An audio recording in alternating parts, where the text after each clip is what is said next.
Hi everyone, Aaron here for Zollotech, and the Apple Scary Fast event is tomorrow. We'll go over some last-minute leaks. We'll also talk about iOS, some issues with watchOS, and some more news today with your weekly Apple News update for October 29th, 2023. Now, we're expecting that event tomorrow. Of course, I've talked about this in depth. We'll talk about some last-minute leaks, though, where we can watch it tomorrow at 5 p.m. Pacific or 8 p.m. Eastern. It's a very late event, so we'll be covering that later on, and we expect quite a few things. Of course, we've also seen those invites go out, and if we take a look at Twitter or X, we have the hash flag available now as well. Put in hashtag Apple event and you'll see the little apple.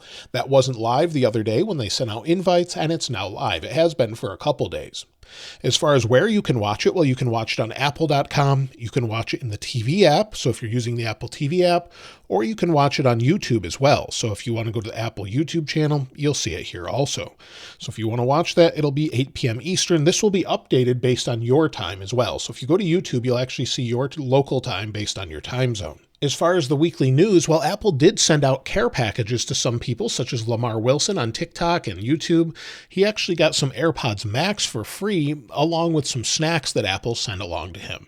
So not everyone that was invited to watch it online or talk to Apple about it actually received all of that, but apparently some people did. Apple is also supposedly inviting some people to watch it in person in New York City and have sort of demos afterward. So some people were invited to that, and apparently will actually be able to get their hands on the new products announced tomorrow. Also, Apple increased the price of some of their subscriptions. Unfortunately, they've bumped up the prices of things such as Apple TV from $6.99 per month to $9.99 per month in the US, as well as Apple Arcade. So if you're using Apple Arcade, go into games, or you go to the arcade here, that again, it was bumped up from $6.99 or to $6.99, which was $2 more. Additionally, Apple One, the overall plan together, the individual or family plans are now $3 more expensive per month. If you want to cancel any of these, though, you can do that simply by going into your settings, tapping your name at the top. Then you can go to subscriptions and cancel it there. So if you're subscribing to Apple One like me and you want to change something else, choose individual services, you can cancel all of them just simply by going to your subscription. So you may want to take a look at that as the price bumped up a bit. Now, Google Maps has been updated a little bit as well. This actually is a really nice update with sort of an immersive view that they announced before and some other changes. So they now have an immersive view for routes. So I routed from Los Angeles to Apple Park in Cupertino, and if you go down and see the actual steps, you can see a preview with all of the different routes all the way along.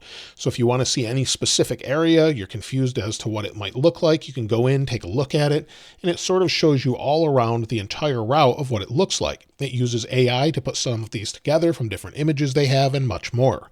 So you'll see that for the entire route, at least in the United States. It may be rolling out elsewhere as well. But if we go to preview, you can see more of that information, and they've also updated it with additional features. So you'll see here they have sort of a flyover view in certain areas as well, where they've updated that. Tap no thanks here on that, but you can see some of the immersive views, so you can sort of see what it looks like overall, and then you also have new ways for developers to build those immersive experiences as well. You can also use Lens within Maps to see what the overall surroundings are like, understand different restaurants around, and then also if you have an EV, you can select which one you have and see different stations that apply. So lots of new information. Again, I'll link this in the description so you can check it out. For any of us that use Apple CarPlay, we've been waiting for an updated version for years. In fact, many cars will start to implement an updated version soon, according to Apple. This was introduced back with iOS 16, but we really haven't seen this change at all from that time. And as you'll see here, still on their website, they say vehicle announcements coming in late 2023. So we'll have new generations of CarPlay integrated with different things such as gauges and more within cars, different controls. We're already seeing that some a little bit with Porsche, and we're seeing that implemented across the different devices. It can do different things, control the car, entertainment, control the climate, and much more. Now, if it's going to be announced before the end of the year, we still have the LA Auto Show on November 17th, and maybe it could be announced there or somewhere else. But either way, I hope they introduce something different, change the way it looks as well, and works for iPhone on regular CarPlay as well. Apple is also apparently testing tvOS running on iPad mini. They're supposedly going to integrate that into iPad and then pair it with a HomePod in the future, where they could actually have it be sort of a home hub where you could control your home but also watch TV and things like that. I would love to see some sort of integrated solution, maybe similar to the Pixel tablet where you could just pick it up and go or attach it to a HomePod, but apparently they've been testing that for quite a bit.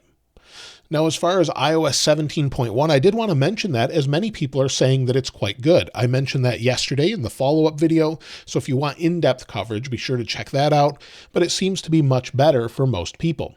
Give it a few days if you just installed it and you're having poor battery, as it has to process a lot in the background, but in general, it seems to be pretty good. Also, watchOS 10.1 seems to be pretty bad for some people. In fact, watchOS 10.1 is apparently having really poor battery for some people, including my daughter, who actually mentioned that to me. And also, it's causing overheating issues on watchOS 10.1. So hopefully we'll see some updates soon with watchOS 10.1.1 to fix those issues, but it seems like they're having similar issues to what we had with the introduction of iPhone 15. Maybe there's a similar bug causing those slowdowns or causing the battery to drain more rapidly. Now, I would expect iOS 17.2 Beta 2 to launch next week, and the reason for that is I went back and looked at what we had last year, and we had a 2-week period. Typically, when a new iOS version comes out in beta, it's usually 2 weeks before the following beta. Then we'll have a final release probably around the second week of December. That's what we have every year, so we'll have a bunch of betas in between, maybe some new emoji, new features, but I talked about all the new features recently in the previous update video I did.